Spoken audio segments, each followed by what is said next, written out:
Hi, everyone, and welcome to this webinar titled How Zephyr Became the Leading Open Source RTOS for IoT. And for today, we are very excited to have with us Kate and Carl. So, Kate, could you please introduce yourself? Thanks, Ali. My name is Kate Stewart, and I've been with the Zephyr project pretty much since it started at the Linux Foundation. And so I work basically as a director for the project and helping to try to make sure we get it heading in some good directions from the strategy perspective. Thanks, Kate. And Carl, please go ahead. Hey, so my name is Carlos. I've been also involved with the Zephyr project since very early on, since 2016, initially as a contributor from Nordic, posting the very first patches and starting to add hardware support for our platforms, and later coordinating a team that's been contributing to Zephyr, as we'll see in the presentation, for nearly 10 years now. And at the same time, I've also helped use Zephyr as the foundation for our SDK here in Nordic. Thanks, Carl. And myself, I'm Ali, and I work at Nordic, part of the product marketing team, and I'm also responsible on Dev Academy. That's one of the initiatives at Nordic Semiconductor to help developers out there with their onboarding with Zephyr and Zephyr-based firmware development. So let's actually move to the agenda of today. So we will start with, is Zephyr just an RTOS? Zephyr evolution from 2016 until today. And then we will touch upon why did Nordic choose Zephyr inside the NRF Connect SDK, and also Nordic contributions to Zephyr. And then towards the end, we will touch upon getting started with Zephyr-based firmware development, and finally the Q&A. So let's start with, is Zephyr just an RTOS? And maybe Kate can help us here with this part. I'll go into sharing, sure. Just then. And slideshow mode. Okay. So what is an RTOS? Well, an RTOS is a real-time operating system for doing real-time computing applications that processes data and events and have critically defined time constraints. These are the key elements of an RTOS, and it's at the heart of Zephyr that we actually are an RTOS, but Zephyr is much more than just an RTOS these days. So we follow the standard definitions of having a kernel with various services and application services, as well as a hardware abstraction layer and a lot of third-party libraries. We've been designing Zephyr to be portable, secure, and power efficient over time. And that's been there pretty much since the start. Realistically, Zephyr sort of started because Linux was just too big for certain applications. And we wanted a nice neutral place to do security and safety best practices so that we could actually have it being very efficient. And over the last 10 years, we've been seeing more and more connectivity being added to Zephyr. And we've also seen it become effectively a batteries included, where basically not only do you have Zephyr, but you actually have the tool chain, you've got ways of managing the devices, you've got logging, tracing, debugging, you've got emulation, simulation, and you've got a variety of testing frameworks. And this is what's making it very powerful and possible to be using in a lot of different applications. One of which is, if you want, you can just basically pick up and work with the Zephyr SDK. This is available on our site in the project. And as you see, it has a pretty complete set of processors that are supported natively inside it. And we also have the tool chains integrated so that you can just, as well as the libc, picolibc in our case, and then emulators. And this just lets people just get it and start working with it. We actually have built on things that we found from the Linux kernel in terms of config and CMake.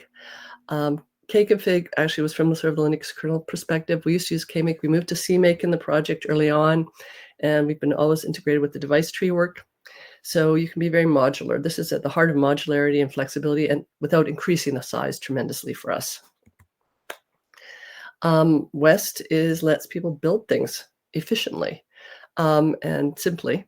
And so it can handle a lot of repositories, pull them together, different things being forked, different things being native, and come up with a total unique idea, come up with the build in an efficient fashion. Similarly, it is doing more than repos and building. It's actually your framework into a lot of the development environment for being able to do things like working with the twister, working with the flashing it onto a board, bringing it up, generating out SBOMs, for instance, can be happening today automatically today too, out of the West infrastructure. So as you can sort of see, Zephyr is at this point now a pretty complete solution. And you have a full set of stacks sitting in there today that you can build on and build forward from. And then most of the things that you're going to be looking for from the kernel and so forth is where it started. But this is where the power is in the connectivity. And we can basically take from there, and it enables Zephyr, especially with certain silicon capabilities, to really take advantage of the power space as well as efficiently. And at this point now, most of the protocols you're going to be looking for are pretty much included in Zephyr or are available from vendors directly if they're not included in Zephyr. So I think we've got a pretty strong starting point here with the protocols. And when you start marrying that in with the modules, that's when we start to be able to put the things together, have it had tested, and then make it very easy for people to build from here on. So that's kind of where Zephyr is right now. Ali, okay for me to start diving into where we've been from 2016 to today?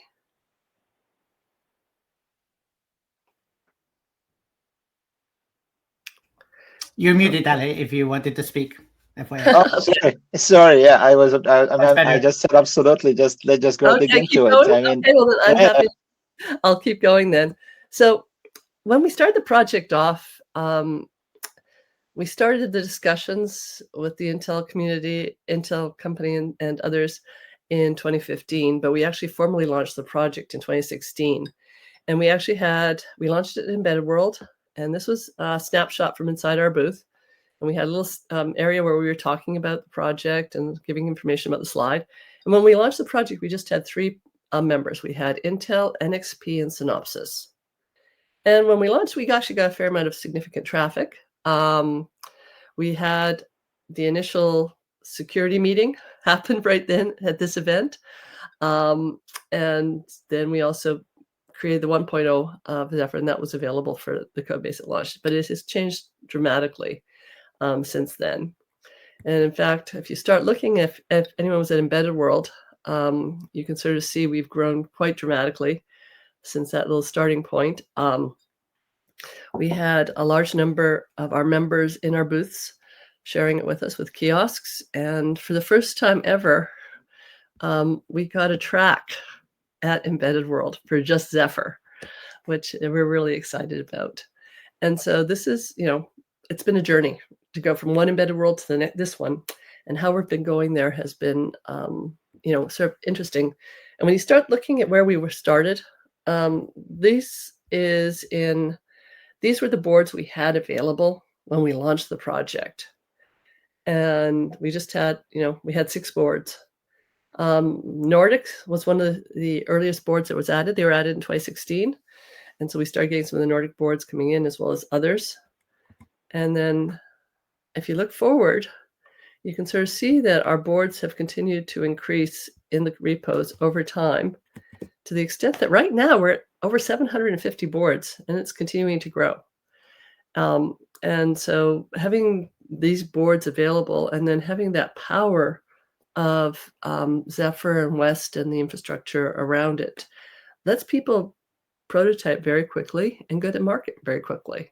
And I think that's been working well for Zephyr at this point. And it's been attracting developers to the project. For instance, if you actually take and look, this data was extracted in mid-May. And if you actually look at it, there has been more contributors to Zephyr in this last month that were in some of these other RTOSs in their entire lifetime. Okay. And so, the question is, people are finding it a good environment to work with and to upstream their code to and then have benefit from it. Similarly, we've hit over 100,000 commits last year. We're continuing to move forward there as well. And we're actually sitting at about 2.4 commits per hour is kind of what's happening with the repo. And if you wanted to see those stats yourself and check this out, just go to GitHub. That's where these numbers are being taken from. You can go look at each of these projects on the monthly cadence and on the Zephyr one directly. And if you start looking at the commits per hour, you divide the number of days and hours in a month, you get your 2.4 commits per hour. And to put into context, the Linux kernel is about 9 commits an hour. So we're doing about a third, quarter to a third of the volume of the Linux kernel, which is the most popular project out there right now still. So the average commits per month, as you can sort of see from those numbers, has risen pretty steadily. This is the average per year. And when you start comparing it to the other RTOSs, you can sort of see that, this is a different type of trend line we're going on than they are. And that's because of the developers and the environment, and they're finding it useful. Similarly, the unique contributors per month has been going up for us as well. We're seeing 300, over 300 unique contributors, 350 unique contributors.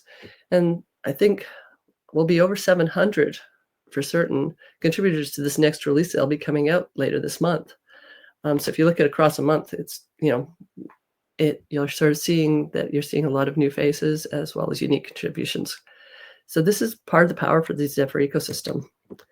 The other part of the power that's making it is we actually have very good support coming in from our members.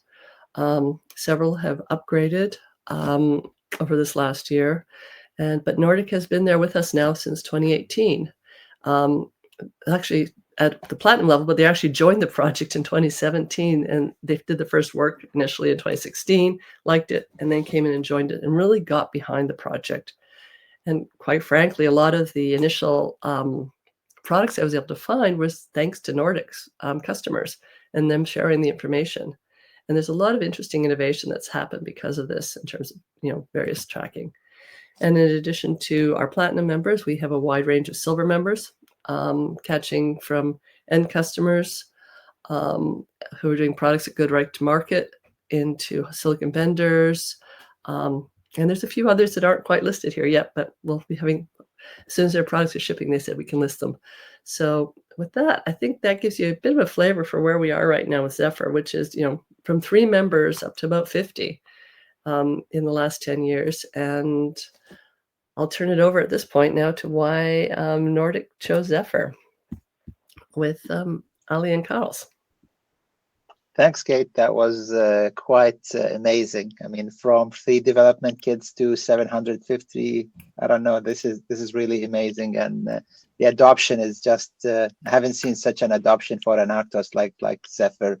I'll hand it over to Carlos, definitely, for telling us why did we choose Zephyr. Yeah, thanks. Can you hear me well? Just checking. Yeah. All right, good. Well. Yeah, excellent. So, so I'm going to talk a little bit why we chose Zephyr very early on, actually. As Kate was saying, we started contributing very early on, but we also ended up selecting Zephyr among different options for us, also very early on, back when Zephyr was very small. And let's start about the reasoning behind taking an RTOS, and in this case, an operating system. And let's start with the evolution of our own hardware over time. Our hardware, a long time ago, back in 2004, was a tiny SoC we had running at 16 megahertz with a little bit of flash and barely a K of RAM. Sometime later, 2012, our first Bluetooth, generally programmable Bluetooth solutions were already running Cortex M0 now, no longer a 16-bit microcontroller core, but a 32-bit one, already 256K of flash and more RAM. 2015, we multiplied the frequency by 4, we multiplied the flash area or the flash capacity by 4, etc., etc. So things were growing. Also, the protocols that we were supporting at the time, you can see that we started with 2.4 gigahertz proprietary protocols, and then we added Bluetooth Low Energy to that, and then Thread, which is a more demanding protocol, specifically also in terms of memory. A bit later, 2020, again, more CPUs, more cores, more modern cores, more flash, more RAM, and more protocols. This time we introduced Matter, which is a very power and resource hungry layer on top of either Thread or Bluetooth or Ethernet or Wi-Fi, which standardizes the accessing resources in the smart home environment. So the thing to take away from here is that our hardware was increasing in capacity and power, and our software was not at the time. To cap it, we got the 54 series last year. We presented them. We've started shipping them. Again, more cores. Now we introduced coprocessors, RISC-V coprocessors. We also increased substantially the amount of non-volatile memory. It's no longer flash. Again, new technology, more things, and RAM also growing. On top of that, we also added high-speed USB, which is, again, another complex protocol in terms of the connectivity options that we support in our SoCs. So if you look at this in terms of flash, RAM, and megahertz, you can see that things have been growing and will continue to grow inevitably, as everything does in the technology industry. So things move along, but our software didn't. So we had to choose a solution back when we had a very basic bare metal SDK, and we didn't consider that writing it out entirely ourselves was a good option. So we started shopping around for RTOSs, in particular open source RTOSs. We did look at some commercial ones as well, but we focused mostly on open source RTOSs. Why did we settle on Zephyr? Well, I'll go over this in the next slides, but in terms of the overall strategy that we were chasing at the time we were trying to design, we wanted something that would be a long-term solution for us. So it needed to be open governance. It had to be cross-architecture. I'll mention that in a bit. Focusing on small footprint, like Kate said, we couldn't use Linux. Linux maybe can be torn down to something bare bones that can fit the biggest microcontrollers, but it's definitely not designed for them. We needed a permissive license, and also, other than that, among other things we wanted, you can see at the bottom the batteries included. Not only a kernel, but also everything, all the libraries, middleware, third-party solutions integrated so that you got a full software solution for embedded products, not just a scheduler, a thread scheduler. So we looked at Riot, Contiki, Minute, Embed, etc., etc. For one reason or another, those didn't fit the bill. Zephyr did, so we chose it. And we decided to base our SDK on it. We'll talk about this. So let's go a little bit one by one. Open governance is absolutely fundamental for us, because we did not want any particular vendor, be it a silicon vendor or a middleware vendor or any vendor, any company, to actually control the project. A good open source project should be controlled by or should be controlled in a communal fashion among all the contributors, and that's exactly how Zephyr works. And it does so in part because it's hosted by the Linux Foundation. So there is a level ground. There is no pay to play. You cannot. Even if you become a platinum member, you get absolutely no benefits in terms of whether your pull request or your change will go in or not. That's always based on technical merit. So that was very important for us, number one. Not all of the RTOSs, even the open source ones, followed this model at the time. Cross-architecture. At the time, we only had Cortex-M almost 10 years ago, and we didn't think about RISC-V, at least internally in Nordic. But we knew that it could be that some architecture or support for other architecture would be needed. So we did not want an RTOS that would lock us into a single architecture. And that we were proven right, because now we ship SoCs that combine two architectures. We couldn't have done that with an RTOS that was bound to a single one. Permissive license, very important. The Linux kernel is its own thing. You build it once, you put it there, and then you build the user space on top. But in MCUs, things don't work that way. You typically link everything together in one single image, so you can't use GPL, because you would be forcing, or any copyleft license, because you would be forcing all code to be open source, and that's not, obviously, that wouldn't be viable in a modern commercial industry. So the Apache license gives you all the protections involved in non-copyleft open source without the constraints.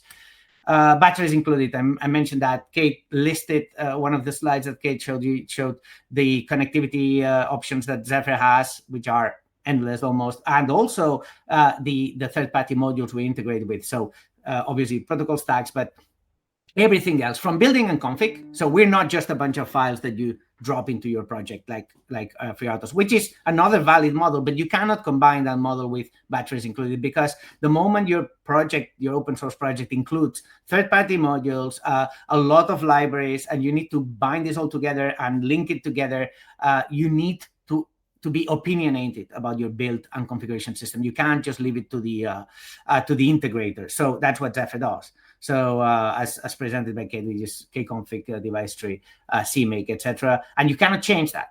Some people have asked us, can I use Zephyr but still use my builds? No, because that is not how Zephyr was designed. But that's exactly what we were looking for. So essentially with Zephyr, you are going to need all of this anyway. Whenever you write the software or the firmware for any embedded project, you're going to need logging, you're going to need the shell, you're going to need device management. Maybe you will not need it all for every project, but you're going to need a substantial part of this for. So why then not get that from the same source where we're getting the kernel? So that sort of explains why we chose Zephyr. But then let's take a look at what the SDK that uses Zephyr as its foundation looks like. So in a nutshell, what NRF Connect SDK, NCS in short, consists of is Zephyr itself. So all the Zephyr. So we don't just take parts of Zephyr. We take everything except some extra modules. But so the kernel, obviously, libraries, protocols, middleware, we use the networking stack, the Bluetooth stack, the management subsystems that come from Zephyr, the build system, device tree, config, the modules, like I said, like TFM and BetTLS, all of those come from Zephyr, tooling, West, Twister, and obviously all the implementations of the configuration systems. And then we also get from Zephyr the community, and it's actually very useful for us because we get early feedback and direct feedback on certain of the software features. We get a lot of information on how people write their software and how we can improve it. So that's also great. So to that, Nordic adds a few things. So proprietary features and technology. There's a few things that we keep to ourselves, just like any other silicon vendor, and we don't open source. Those are mostly have to do with specialized hardware, with the lower layers of the protocol stacks, like the Bluetooth link layer or the 15.4 MAC layer, etc., etc. We also provide applications and reference designs, which are not really the goal in Zephyr, but for us as a silicon vendor, we want to provide customers with ready-to-go off-the-shelf solutions. If you want a mouse and keyboard pre-designed sort of set, you can get that, and you get the PCB layout, the schematics, you get the firmware, you get everything. We also do additional testing and qualification for our SoCs, of course. Then we get also IDE support. I think Ali will talk about that as well. Documentation education, Ali will touch upon that. And then technical support. Nordic is very well known for its technical support department, and they also do a great job at supporting our customers on NRF Connect SDK, both on the Zephyr side, but also on the other additions that we add to it. So all of this together is NRF Connect SDK. The components, you can see here, some are taken from Zephyr and some are taken from, some are developed by us, right? So you can see the blue ones are developed by us, so additional applications. Some security libraries on DFU that are considered value added are kept in the SDK itself. And then you can see at the bottom, all of the center core, the purple part is Zephyr itself, and then we do add some additional wireless stacks that, for example, Zigbee, that cannot be easily supported in an open source project. Then multi-protocol, because again, it's difficult to support, and certain other specialized items. If we zoom into that, there's a little bit more detail here. I don't really have the time to go in depth into those, but you can see it's basically the same exploded view of what we take and what we don't take from Zephyr. But as you can see, there's a lot of stuff. The foundation, all the core is taken directly from Zephyr as is. Like we have some patches on top, but it's fundamentally the Zephyr project replicated. In terms of repositories, very briefly, we have a central repository managed by West. This is the manifest repo, and this is the repo that everybody using NRF Connect SDK interacts with in order to take a particular revision of it, a release, etc. So this is the one that determines the revisions of all other repos. To that, we add binary blobs, repository that's specific for our proprietary stuff that's delivered in binary form, which is called NFX-lib. We also have some additional proprietary repositories that contain technology that cannot be open source, like I said, Zigbee, HomeKit, things like that. And finally, we obviously from our repository point to our own fork of Zephyr. This fork is a very light fork with, like I said, with a few patches on top. We point to that because we need to control it. We can't point directly to the vanilla upstream project. And then we take the modules that Zephyr ships with, and either we take them as is, verbatim, we just basically inherit them from Zephyr, or in some cases we fork them and replace them with a version that's more suited to our hardware. For example, today we fork MCU boot, TFM, and embed TLS to adapt them particularly to our hardware in ways that we couldn't do in the open source project. And finally, we have additional forks of other open source projects like Matter. So this is sort of what NCS looks like from the perspective of repositories. Let's talk, in order to get there, in order to get to those to the state that I showed you in this last few slides, where NRF Connect SDK is a mix of Zephyr, but a lot of things added by us also around it. We've had to do a lot of things to Zephyr, because Zephyr, as it started, was a monolithic system with very limited capability, because it was just started. It was a starting point, right? When the project started. So we decided to help from the start. From the moment we took the decision to bet on Zephyr, we decided to not only bet on it as users, but bet on it as major contributors, because we know that if we wanted to get what we wanted from Zephyr, we also had to give a lot back, because we were a vendor betting on it, others were doing that. So we knew we would have to contribute. So you can see here, we've contributed a lot. I think this graph shows it very well. At the top, the purple sort of section, that shows our contributions to Zephyr. As you can see, they're massive. We're probably one of the biggest contributors, if not the biggest, probably the biggest. We've done, or we do, pretty much a bit of everything in the project, obviously contributing code, but also we're a platinum member. We're also in the governing board, which we chaired also for a few years. We chair multiple working groups, Wi-Fi, networking, architecture, and toolchain, and many more. We also contribute a lot to the TSC, to the marketing committee, etc., etc. And finally, we host one of the most popular resources for learning Zephyr. Actually, is not in the open source project. It's actually it's been developed and published by Nordic, which is the Nordic Developer Academy. And many engineers have learned Zephyr through that resource.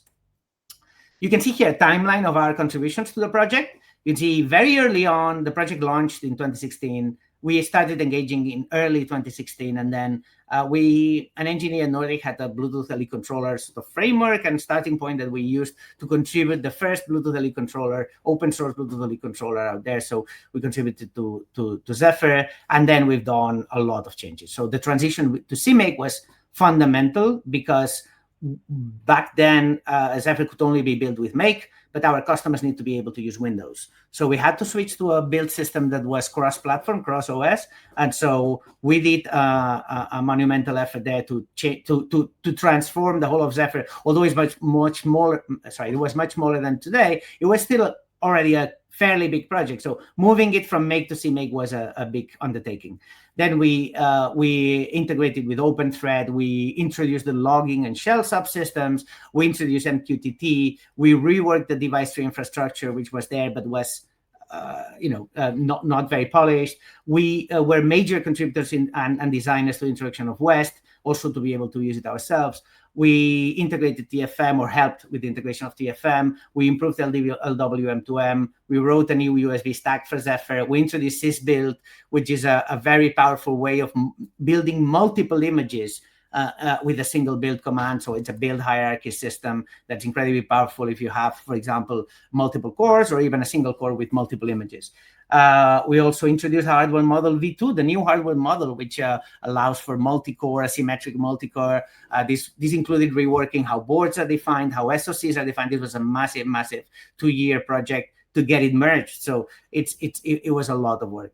but definitely worth it. We also improved co-op, and we continue obviously to contribute every day today in many aspects of the operating system. And that's sort of the gist of it. This is what we've done, why we did it, and how Zephyr has helped us, and how we have helped Zephyr. I think, Ali, it's your turn, right? Yeah, thanks, Carl, for this great information. I mean, it's really amazing to see this journey of growing of Zephyr, and Zephyr really. The really beauty about it is like it makes complex things really simple. Like if you have a firmware or embedded device and you want to develop a firmware for it, Zephyr brings you all the pieces together to enable you to get to market basically faster. Now, initially, especially like let's say 4 or 5 years ago, people were like asking a lot, like, how do I get started with this? Happily, like it's less people because more people have adopted it and more people know about it. But it's because of this build and config system and the whole ecosystem around it. There are some components that are not usually available in other RTOSs. It's batteries included. So some people find it difficult, for example, how to manage device tree and kconfig. And that's why we actually invested heavily in the education around Zephyr-based firmware development. So in 2022, we launched the Nordic Developer Academy. That's basically an online, self-paced, hands-on courses available online for free.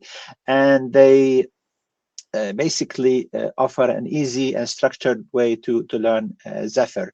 And we're really happy to have now up to 20,000 developers already enrolled in our courses, and we have 8.4 thousand certificates already issued for helping people learning Zephyr and Zephyr-based firmware development. We have actually 5 courses in our Dev Academy. We always recommend customers who are new to Zephyr and NRF Connect SDK to start with the NRF Connect SDK fundamentals. This is where they learn about the Zephyr kernel. We call it 101, which is basically getting themselves familiarized with the scheduler and the basic primitives available, and then also how to work with device tree and kconfig and interacting with simple peripherals like I2C, UART, and it's all hands-on. So basically all you need to use the hands-on part is a Nordic development kit. And then after that, we have 3 kind of like separate learning paths. So if someone interested in cellular IoT, whether it's LTM or narrowband IoT, there is a dedicated course for that. And if someone is interested about Bluetooth Low Energy, they can take the Bluetooth Low Energy Fundamentals course. Same story for the Wi-Fi. And then the next level of courses is the intermediate level courses. And we have the NRF Connect SDK Intermediate, which talks about more advanced courses. So it's beyond the basic when it comes to the Zephyr and OS services. There is also lessons there about sysbuild, and also about how to create your own custom board, basically, in addition to DFU and other interesting topics, all available for you on Dev Academy. In addition to educational resources, we have NRF Connect for Visual Studio Code, which is basically a set of extensions that simplifies your development experience. So it provides you with both CLI, if you prefer a command line interface, and also a GUI, a graphical user interface. And there is also a device tree visual editor. And what's nice about the device tree visual editor is that you can do things using the GUI, but at the same time, you can see the changes happening in the DTS file. So it can also help you learn the device tree syntax, basically. There is also a debugger and a memory report, a new visualizer for kconfig called the NRF kconfig. And it provides something like a single click experience for installing the SDK and the toolchain. And here I'm referring to the NRF Connect SDK, which is basically based on Zephyr. I think with that, we can basically talk about our next Zephyr Developer Summit, which is going to be in Amsterdam in August. So I think all of us here are going to join that event. So it's going to be really exciting to be there. And there are going to be demos. There will be 3 presentation, Carls, right? From Nordic, there will be many more. From Nordic, there will be 3, but in total, I don't know, Kate, how many we'll have. A lot. In total, there'll be about I think there'll be 49 presentations. Wow! So it should be a lot of really good content. We had a lot of submissions in for it. It was really exciting to read the submissions, and the quality on average of the submissions was really high too. So we had the committee had a really tough job figuring out which ones to curate, but I think we've got some awesome content showing up here. So looking forward to seeing familiar faces like Carl's and Ali, and then meeting some new folks as well. It should be a good way of getting the Zephyr community together. And we will have kites there too. Yeah, there'll be kites and a lot of giveaways and development kits. Come see us at our booth. Last year we had, I think last year we have like fake tattoos as well. The Zephyr kite, remember? That was fun as well. Yep. We had a bunch of merchandising and swag over the years, right? In every conference. Yeah, like I said, the Zephyr stickers will be there, and we'll probably be in Zephyr t-shirts and things like that. Yeah, there'll be a free online store too. But it looks like we've got some really good questions coming in here. Absolutely, I can go through them one by one. So I'll show it on the screen. Okay, so this one is not showing all, but I can read it. What is the monetization strategy of Zephyr project? Is it donation only, or there is commercial license or else? It actually shows fine, FYI, Ali, on the screen. Yeah, it's showing fine for me too, Ali. Yeah. So we're good. Okay, that's good. Yeah. So Zephyr basically is funded by our members. Basically, the members do is the main source of revenue for the project, and that's what lets us invest in sharing things like the common infrastructure for regressioning and doing testing. So we're a nonprofit, and so the project itself, under its governance, is set up that the governing board determines where the money gets spent, the same way the technical steering committee determines what code goes into the repo. And Zephyr is very much a project by developers for developers, as we sometimes say. And so working it in that direction, it's sweat equity tends to get things in that you care about the most, especially if you engage with the community in an efficient way and reach out and talk to people. I think we're a pretty friendly community overall. And moving it forward bit by bit. If you start getting products and you're starting to make revenue with Zephyr, we'd appreciate it if you became a member and help support the project, because the more things we keep getting added, the more testing cycles are needed and so forth. Absolutely. And I don't think these test servers are for free, so we need that support. No, they're not. We've been doing a lot of work, and we've got a lot more work planned on improving the efficiency of our test infrastructure. So we're sort of working towards continuing to improve that over the next few years. All right. But it's a lot of cycles right now, so it's good that way. More questions are coming in, so I can show the next question. Can you see the whole question? Yeah. Actually, I've got something queued up for that because I saw that one coming in. If you don't mind me quickly sharing here. Go on, of course. Go for it. Okay. So the question is, what's our Raspberry Pi coverage do we have? Well, I'm going to point you right at our docs. The Zephyr project docs. I just put in Raspberry Pi, and as you can see, we have Pi 4 and Pi 5 in here, as well as Pico and a variety of others. Kate, if you go to hardware support and then and then boards. Oh no, sorry, supported boards, not hardware support. Excuse me. If you scroll down to supported board, there's a supported board section. Oh no, on the left. I mean, on the menu. Yeah. On the menu. Yeah, sorry. Just scroll up. I think is it? No, no. Supported boards and shields at the bottom there now. Let me just scroll down a bit. Oh, there we go. Hold it. Outside of this hardware support section, just outside, further down. If you scroll down further, there should be Sure. supported boards and shields. There you go. And now this is new. You can actually type there in the name Pico or whatever, or put a vendor for Raspberry Pi, and it will actually then filter try or Raspberry, and Pico would be, that's not what the person was asking. Raspberry Pi, that should be, and then if you scroll down, it should be filtering in real time and showing you the boards that match this. There you go. So it's actually. Yeah. So as you can see, we do support the Raspberry Pi in very basic. I don't think networking is supported in the full-grown sort of Linux-capable Raspberry Pi boards. That's because it's not usually the main. As you can see, boards that run Linux are not usually the main goal or target for Zephyr. Yeah. For the Pico 1 and 2, yes, there's networking, there's Bluetooth, there's many features supported.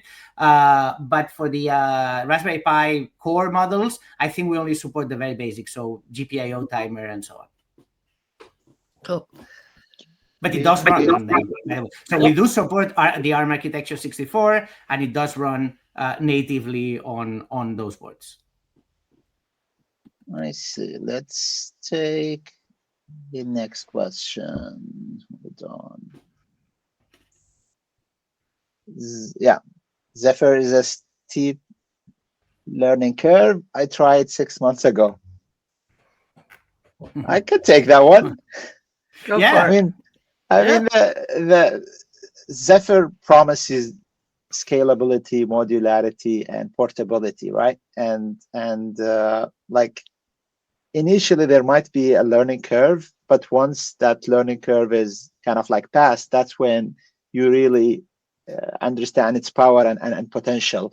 And things has changed a lot. Like maybe initially, like there was less knowledge and less trainings available publicly for Zephyr, but now there are a lot of resources. I mean, literally, like we have Nordic Dev Academy, the Zephyr documentation, it's getting better and better. I mean, Carl just showed this nice filtering feature. So there are a lot of, I think, educational resources available to onboard Zephyr. And we understand if it's initially a bit out of the usual, especially if someone coming from bare metal, kind of like doing things just on a header file and just a regular old way of firmware development. I think things has improved in that aspect. I don't know if you want to add anything, Carl or Kate, on this. It's like I say, it's powerful. Therefore, it takes a while to figure out how to which switches to fiddle and which things to get there. But once you've got it, we find people are very satisfied with working with it, and it's got a lot of support for things like as we have to work towards a CRA, and we have to have SBOMs, we have to have a lot of security best practices, vulnerability notifications. We've got a lot of things thought about around the system, and so putting these all together, you need to learn about it bit by bit. Yeah, and it's production ready. That's the thing. Like if you compare it with other platform, maybe the other platforms are intended for prototyping and such things, but Zephyr is basically production ready and it's used in actual products. So that's maybe making it requiring you to know more of these details. Yeah. There's a question, Ali, about the notifications for vulnerabilities. Is it okay if I just quickly show? Yeah, this one. Yeah. Let me just quickly show something again. In the sense that this is one of the things that like the project has done to follow best security practices. We sort of started with this pretty much from the start. So if you go to our website and you just basically go here, technical, security, vulnerability alert registry. Anyone who's doing a product and wants to be notified can just fill this in. Now, we do want to make sure you actually are doing a product. And so you have to provide us enough details to show that your product, you're not a bad actor. But we would, if you want to be notified and you've got products, there's this. And then Nordic has their infrastructure as well set up for this type of information as well. And if you're a Nordic customer, you're going to get notifications that way too. But the project basically is, focused on making sure we have a good environment for products. And if you're curious about what are our pathways here, for supporting things like the CRA. There was a report that came out a couple months ago, and it's up here on our website right now that you can basically download and read about the steps we're taking to be ready for the CRA too. Nice, thanks, Kate.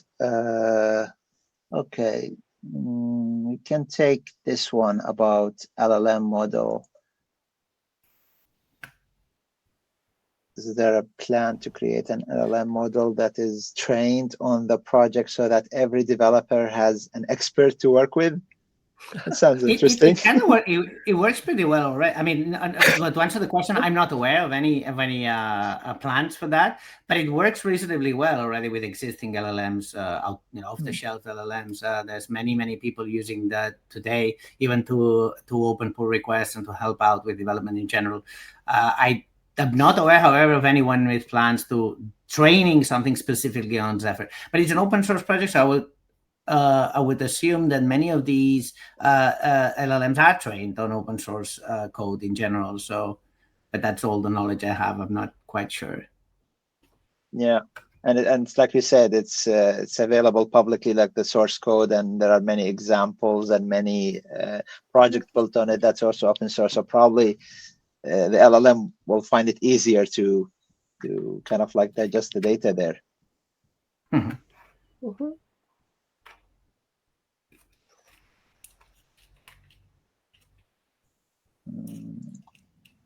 Let's see. How can I get the slides of this webinar? The slides will be available with the recording of this webinar on webinars.nordicsemi.com. Do you see the? Okay, so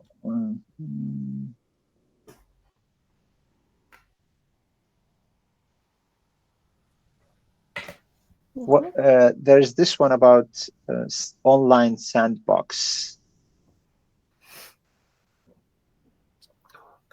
Not sure what that means. So there's simulators that are working really well with Zephyr right now. And in fact, I probably point people towards the Ant Micro with Renode as a simulator, because it's got a lot of the peripherals emulated as well. And they actually go and they actually do a full build of all the Zephyr boards across 13 apps. And then they have that as built images as well as logs and so forth. So you can sort of see what they're building on the simulator by default and then what you can do and compare. But working with a simulator initially, if you don't have a board in your hand, is a good starting point as a sandbox. Then there's this one. Do you have no, that's still the old one. Hold on. Do you have MQTT broker within Zephyr? No, just a client. Just a client. I don't think an MQTT broker. This belongs more on a Linux type machine running on a server. Yeah. And there's another one about the similarity of the device tree of Linux and Zephyr. This has been discussed many times. I think there is a similarity, yes. For starters, we use the same spec. So the specification is respected both in Linux and Zephyr. The difference comes in two main places. One is how it's used. In Linux, this is compiled into a blob, as you probably know, and then loaded at runtime to decide which drivers to initialize and how to initialize those drivers, what hardware is available. And in Zephyr, this is all done at compile time. So at compile time, device tree enables the drivers to be compiled, and also gives the information to these drivers about which instances of each peripheral there is, and so on. And the second big difference is how the bindings. Both Linux and Zephyr use device tree bindings, which are additional meta information about the device tree itself. And we currently use two different formats. Zephyr uses a proprietary YAML format, and Linux uses the standard based on JSON. So there's reasons behind that, and there is a plan actually from Zephyr contributor Qualcomm that they presented some months ago to transition to the Linux binding standard. So hopefully that will happen as well. But those are the main differences. Other than that, the actual device tree source files are very, very similar. Okay, then there is this question. to your internal development that has enabled such. But I'm not sure if this asks about Nordic or Yeah. or because there is no internal development culture for the project, right? Everything is done in the open. Anyone in this call can join almost all of the calls, that the weekly calls that we have, with no, you don't need to be a member to send patches or to get your pull request merged.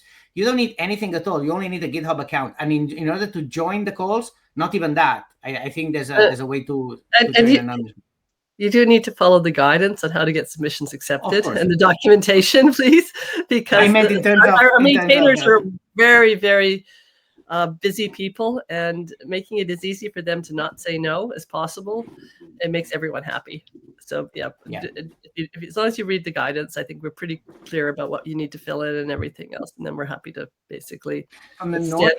There's issues with it, then this is why we have these architecture meetings, so you have a way of coming and talking about the changes if there's any controversy and so forth. Right. And if someone was asking about our internal development culture and how that adapted, that's a bit of a complicated question, and perhaps with it's I have there's a presentation that I gave 2 years ago that goes into that. If you'd like to look at that in ZDS 2023, so you can look that up if you want more details on that, because it's a bit long. And yeah. And then there's a question I spotted here about Zephyr and MicroPython. And yes, we have those modules integrated already, so people should be able to work with. And also CircuitPython is, I think, is basing all of it in Zephyr, and there is a port, like it says, of MicroPython to Zephyr. So yes, you can combine MicroPython and CircuitPython with Zephyr, for sure. I'm also seeing a question about, are we seeing people moving from Linux to Zephyr? We see 3 main audiences working with Zephyr right now. We see embedded Linux developers who want to use a smaller footprint of Zephyr. That's definitely one of our larger constituencies. And they find it a pretty easy transition to go to Zephyr because of the device tree and a lot of the things that are familiar. We then see people coming from bare metal and wanting to basically take advantage of best practices for security as well as safety, heading towards the safety side. We started to see the people who are used to working bare metal but don't want to have the overhead. And then we see people moving from other RTOSs into Zephyr because they want to, for the reasons of the community, for reasons of the enablement of the features they want, the hardware flexibility. There's a lot of reasons in this direction. But Zephyr has a pretty wide swath at this point in time of boards and architecture supported, and that makes it a reasonably effective strategy for people at this point. Yeah. Anything else you want to add, Carlos? Since you get to see the developers more, or is that pretty much it? No, that's well, I don't. In some cases, I do see where they come from. In most cases, they're just interested in fixing one particular thing, so I don't really ask them where they come from. But coming from Linux, there's certainly people coming from Linux. That's the only you can only if you look at consultancies, for example, companies that have been contributing to Linux for a long time now. They're popping up more and more in the Zephyr code base as contributors because they see the demand.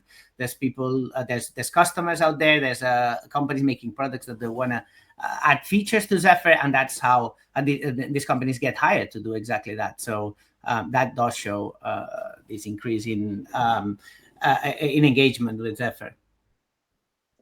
There is a question on commercial products running Zephyr. Like, is there a place where we can find information about? Kate can answer that. Okay. Back to the website. Just a second here. One of my favorite slides or spots. I have to say that even though we have a list, there is no way we can know.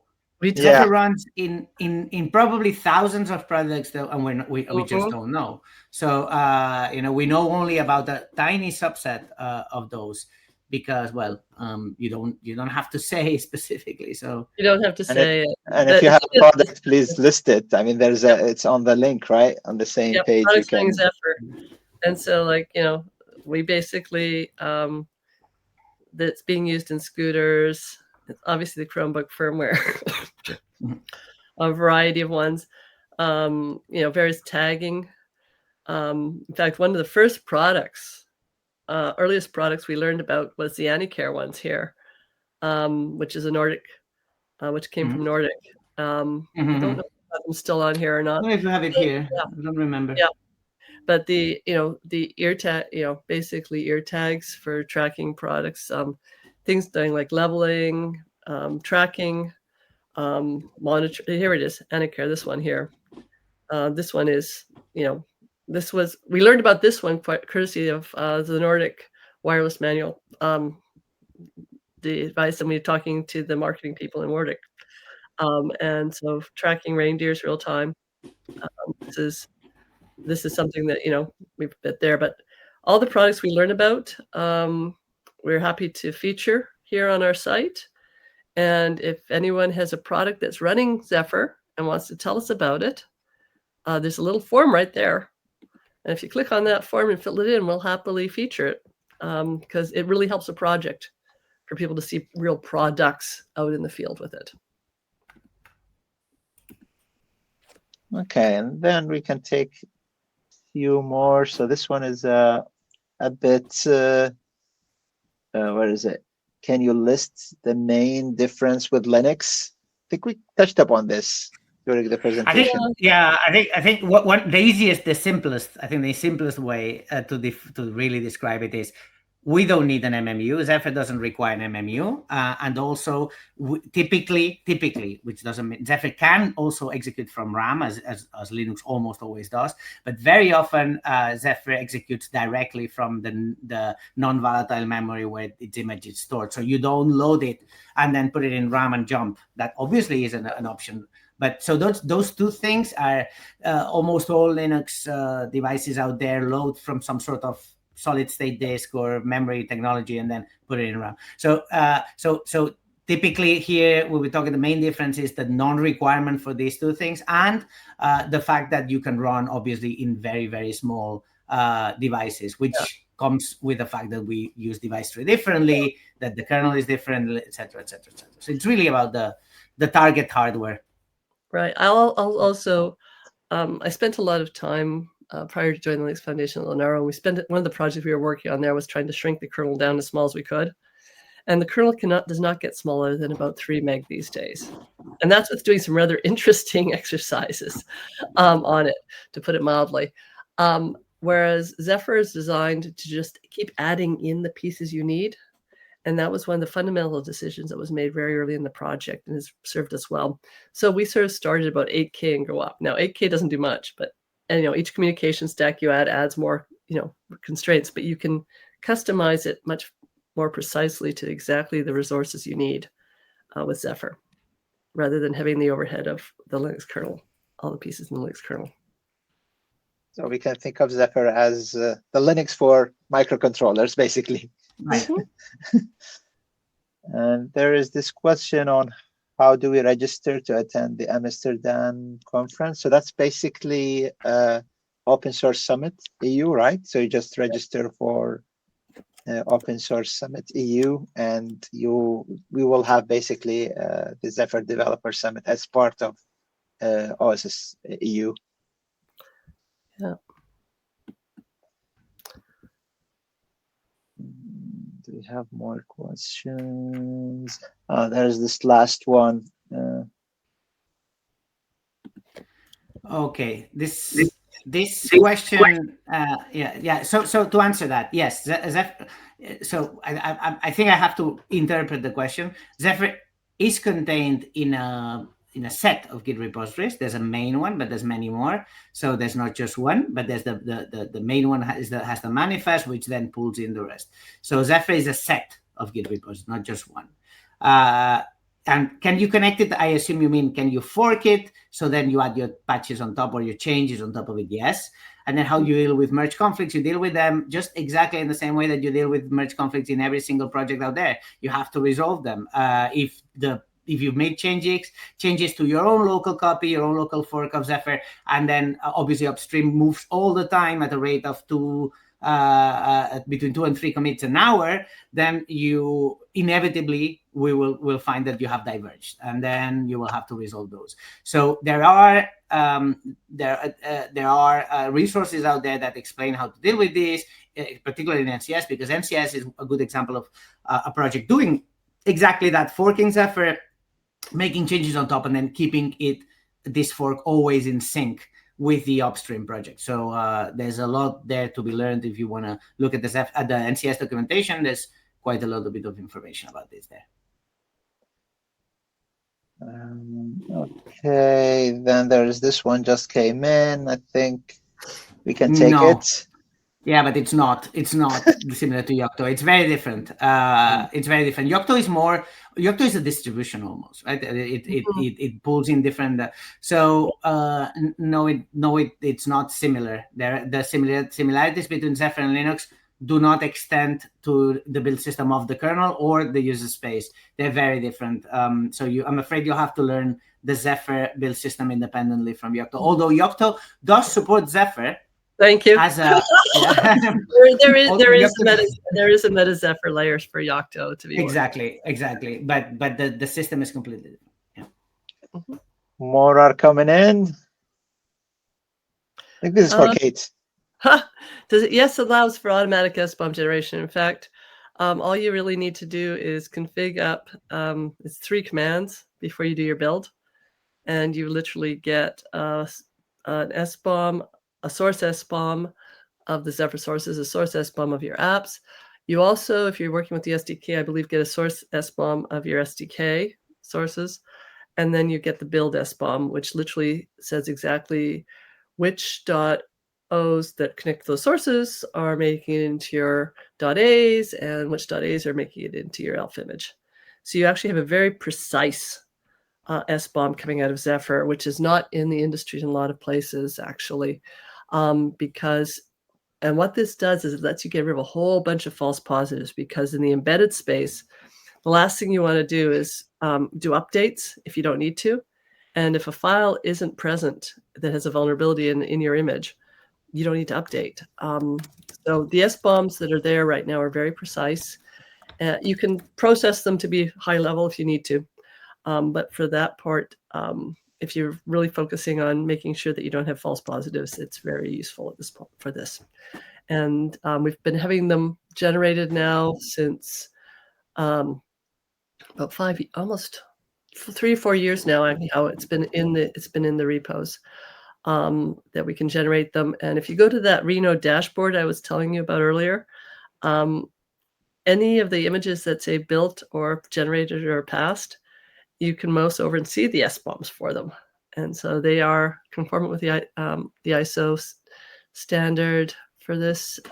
And there's a 2.2, which is the ISO one, and then 2.3, which has a few more features for interoperability with other things. And then we're moving to 3.0. So you will have the SBOM option is well and truly covered with Zephyr, and we're trying to stay right at the forefront of having the best technologies out there. Nice. And I think we have passed the 1 hour time. This has been great. Thank you very much, Kate and Carls, for this great presentation and this great Q&A session. Thank you very much for attending, everyone. Thank you. Thank you. Thank you. It was a pleasure to be here. Thank you. Bye, Ali. Thanks, Ali. Thanks for inviting me. Bye-bye. Bye. Bye.